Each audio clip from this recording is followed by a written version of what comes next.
নুহু তার নতুন বই পায় যে খুশি। এখন ভর্তি হয়নি তো স্কুলে, এখন কয় আব্বু আমি নতুন বই নিয়ে তোমার স্কুলে যাবো, সেই জন্য আসছে, বুঝছো? এই যে নুহুর 4টা বই। কয়টা বই? 4টা বই। কি কি বই? এই যে গণিত, এই দেখো গণিত বইয়ের মধ্যে সব কিছু বহার করে লেখা আছে, বুঝছো? মানে গাঢ় করে লেখা আছে, এর মধ্যে দিয়ে লেখা যাবে, লিখলে আবার লেখা একাই অটোমেটিক্যালি মুছে যাবে। এরকম গণিত আছে। তারপরে দেখো এটা কি ইংলিশ বই, এটা কি এই দেখো এই যে পড়া আছে, আবার এই দেখেন লেখা আছে না, হ্যাঁ এই দেখো এই পাশে আছে এ বি সি, দেখো এই যে এ বড় হাতের ছোট হাতের আবার এখানে লেখার ঘর আছে, দেখছো? এইগুলোর মধ্যে দিয়ে লিখলে এটা অটোমেটিক্যালি আবার মুছে যাবে, বুঝছো? তারপরে কি আছে, এটা কি বই? বাংলা বই। দেখি বাংলা বইয়ের মধ্যে সরাসরি এই যে লেখা আছে, এগুলোর মধ্যে দিয়ে লিখলে কি হয় জানো? ওই লেখা এই যে এটা কিন্তু গর্ত করা, দেখছো? যাতে বাচ্চারা হাত ধোয়া লিখতে পারে, গর্ত করা। এবং লেখার পরে মুছে যাবে। কলম আছে, দেখো এই যে কলম, দেখছো? এই কলম দিয়ে লিখলে দেখো আমি একটা লিখে দেখাই। মনে করো যে এই যে প্রথমে টান, তারপরে এভাবে ঘুরাই নিচে, দেখছো? লেখার পরে ওটা আবার মুছে যাবে অটোমেটিক্যালি। এরপরে কি আছে?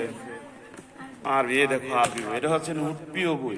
দেখি নুহু তুমি বড় হয়ে কি হবে বাবা? ভালো করে বলো, কি হবে? আলেম হবে। সেজন্য আরবি বই নুহুর প্রিয়। নুহু এই আরবি গুলো সব লেখি শেষ করে ফেলছে, বুঝছো? এই দেখো আরবি বই, সুন্দর, দেখছো?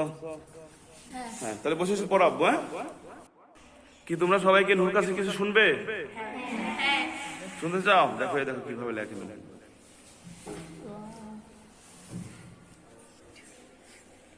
দেখছো? একটা লেখো। হ্যাঁ, প্রথম উপরে দাগ, তারপরে হ্যাঁ তারপর নিচ থেকে, দেখছো কি সুন্দর করে কলম ধরে নুহু? নুহু অনেক সুন্দর করে কলম ধরে না?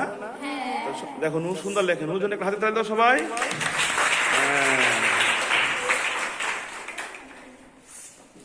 দেখছো বাবা, সবাই খুশি হয়েছে। হ্যাঁ, তাহলে ওদেরকে একটা কিছু শোনাও, একটা গজল শোনাও, আলিফুন বা। হ্যাঁ, শোনাবে না? আচ্ছা আসো শোনাও, যাও রাখো, রেখে দাও এখন। হ্যাঁ বুঝছে, এই এখন তোমাদের গজল শোনাবে এখন। যাও, ওর গজল দিয়েই আজকে ক্লাস শুরু নাকি? শুরু করো। হ্যাঁ এখানে বলো, বলো।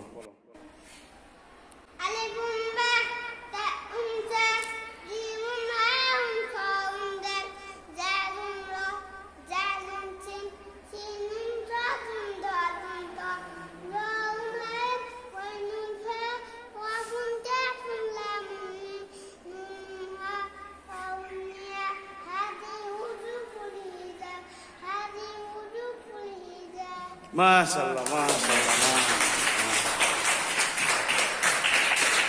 সুন্দর হয়েছে না? আচ্ছা যাও বসে পড়ো, তুমি যাও ওখানে বসে বসে লেখো।